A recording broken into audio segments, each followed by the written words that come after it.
আসন্ন 12ই ফেব্রুয়ারি ত্রয়োদশ জাতীয় সংসদ নির্বাচনে 298 নং খাগড়াছড়ি আসনে নাগরিক সমাজের মনোনীত ঘোড়া মার্কার স্বতন্ত্র প্রার্থী ধর্মজ্যোতি চাকমার নির্বাচনী প্রচারণা জোরদার করেছেন। তার পক্ষে মাঠে নেমেছেন এক ঝাঁক তরুণ প্রজন্ম।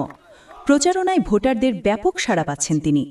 ইতোমধ্যে তিনি দীঘিনালা, পানছড়ি, খাগড়াছড়ি সদর উপজেলা, গুইমারা, লক্ষ্মীছড়ি উপজেলার বিভিন্ন এলাকায় প্রচারণা চালিয়েছেন। এছাড়া তার পক্ষে বিভিন্ন জায়গায় প্রচারণা চলমান রয়েছে বলে জানা গেছে।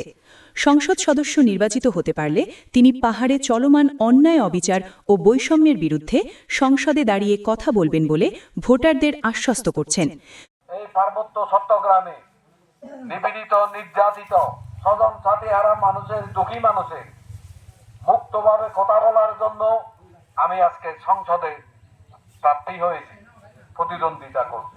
বিভাজন দূর করে নিরাপদ খাগড়াছড়ি গড়ে তুলতে চান তিনি। আপনারা যদি আমাকে ভোট দেন, একটা খাগড়াছড়ি, নিরাপদ খাগড়াছড়ি উপহার দেব, চেষ্টা করবো এটা।